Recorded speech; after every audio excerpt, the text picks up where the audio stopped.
আপনারা জানেন মডেল যে মেঘনা আলম আছে ওনাকে ডিটেনশন দেওয়া হয়েছিল, স্বরাষ্ট্র মন্ত্রণালয় ডিটেনশন দিয়েছিল।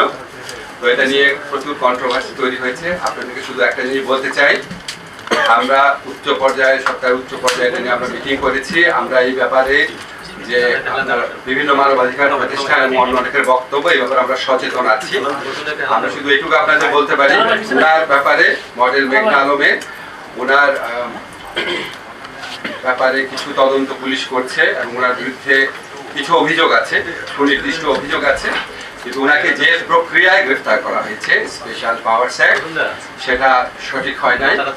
তো ওনার যদি কোনো অপরাধ থাকে সেই অপরাধের প্রেক্ষিতে যথাযথভাবে স্বরাষ্ট্র মন্ত্রণালয় ব্যবস্থা গ্রহণ করবে। শুধু আপনাদের নির্দেশ করতে পারি এবং একটু আমরা স্বীকার করছি গ্রেফতারের প্রক্রিয়াটা ঠিক হয় নাই, কিন্তু গ্রেফতারের প্রক্রিয়া ঠিক হয় নাই মানে ওনার বিরুদ্ধে অপরাধের কোনো আপনার আলামত বা অভিযোগ নাই এটা না, সেরকম কিছু আছে। সেটার প্রেক্ষিতে করণীয় কি আছে সেই ব্যাপারে স্বরাষ্ট্র মন্ত্রণালয় আপনারা খুব অচিরেই দেখবেন স্বরাষ্ট্র মন্ত্রণালয় উপযুক্ত ব্যবস্থা গ্রহণ করবে। আরেকটা জিনিস আপনাদেরকে জানিয়ে যে আজকে আমাদের একটা রিভিউ কমিটির মিটিং ছিল। আপনারা জানেন যে বাংলাদেশ ব্যাংক থেকে বিপুল পরিমাণ অর্থ প্রায় $88 মিলিয়ন রাইট, সেটা আপনার স্ক্যামের মাধ্যমে এখান থেকে হ্যাকিং বলা হয়, স্ক্যাম বলা হয়, চুরি বলা হয়, বাংলাদেশ ব্যাংক থেকে লুট করা হয়েছিল। আপনার সেই ব্যাপারে অনেক তদন্ত কমিটি হয়েছে, অনেক বিচার কার্য শুরু হয়েছে বিদেশে। প্রকৃত অবস্থা কি এবং এখানে সরকারের করণীয় কি আছে সেটা পর্যালোচনা করে দেখার জন্য সরকারের পক্ষ থেকে একটা উচ্চ পর্যায়ে রিভিউ কমিটি করা হয়েছিল। এই রিভিউ কমিটির প্রথম বৈঠক আজকে বাংলাদেশ ব্যাংকে অনুষ্ঠিত হয়েছে। এই রিভিউ কমিটির প্রধান হিসেবে আছেন আইন মন্ত্রণালয়ের উপদেষ্টা, আমি নিজে। এখানে সদস্য যারা ছিলেন তারা সবাই আজকে মিটিংয়ে উপস্থিত ছিলেন। এখানে আমাদের ফয়জুল কবির ভাই উপস্থিত ছিলেন, আমাদের যে জ্বালানি উপদেষ্টা। আমাদের বাংলাদেশ ব্যাংকের যে গভর্নর আছেন আহসান মনসুর ভাই উনি উপস্থিত ছিলেন। আমাদের তথ্য প্রযুক্তি মন্ত্রণালয়ের বিশেষ সহকারী, আমাদের প্রধান উপদেষ্টা বিশেষ সহকারী ফয়েজ আহমেদ তৈয়ব উনি উপস্থিত ছিলেন।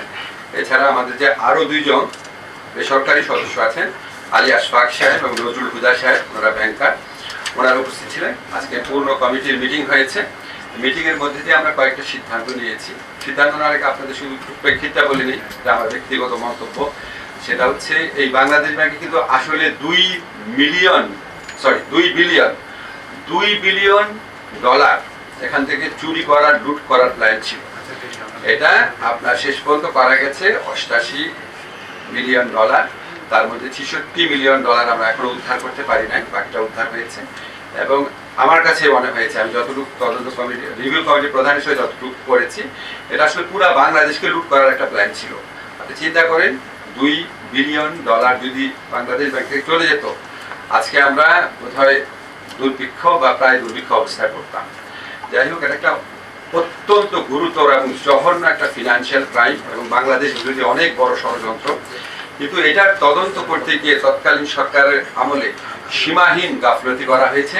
সিআইডি আমরা যতটুকু জেনেছি, সিআইডি যখন আপনার তদন্ত একটা ম্যাচিওর পর্যায়ে চলে গিয়েছিল তখন এবং তদন্তের আগেও সিআইডিকে নির্দেশ দেওয়া হয়েছিল, সুনির্দিষ্টভাবে নির্দেশ দেওয়া হয়েছিল সিআইডি থেকে আমরা যেটা জানিছি, বাংলাদেশ ব্যাংকের যারা এটার সাথে ইনভলভ আছে তাদের নাম যেন অভিযোগপত্রে না দেওয়া হয়, এই ধরনের ইনস্ট্রাকশন দেওয়া হয়েছিল তাদেরকে।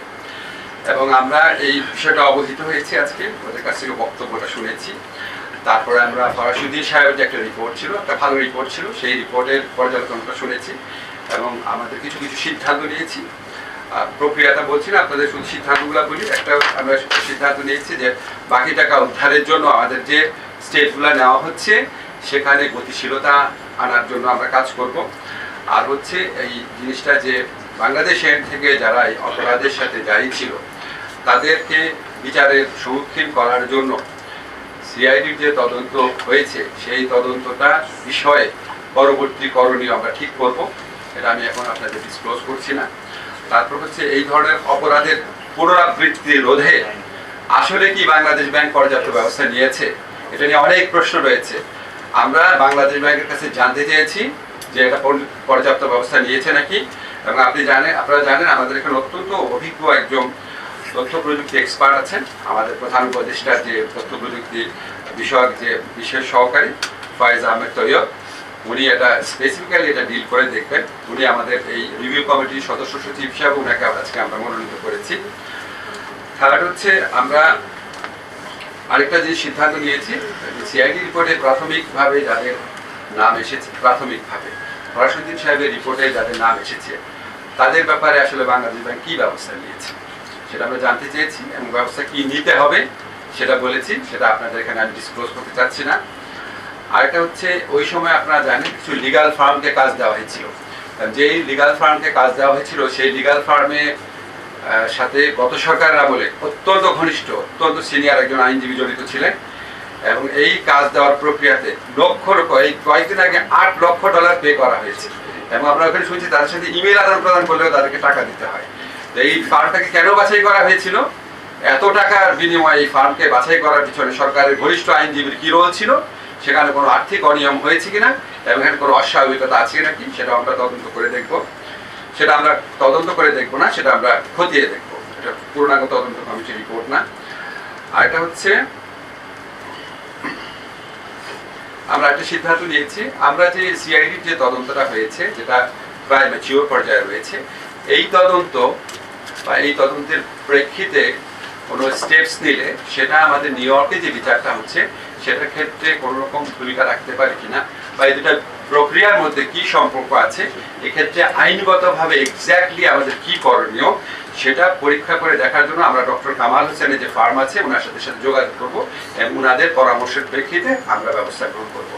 আমরা এই কমিটি 2 সপ্তাহ পরে যে রোববার আছে আবার মিটিংয়ে বসবো, এবং আমরা 3 মাসের মধ্যে আমাদের যে সময় দেওয়া হয়েছে এই সময়ের মধ্যে আমরা কাজ শেষ করবো বলে আমরা আশাবাদী।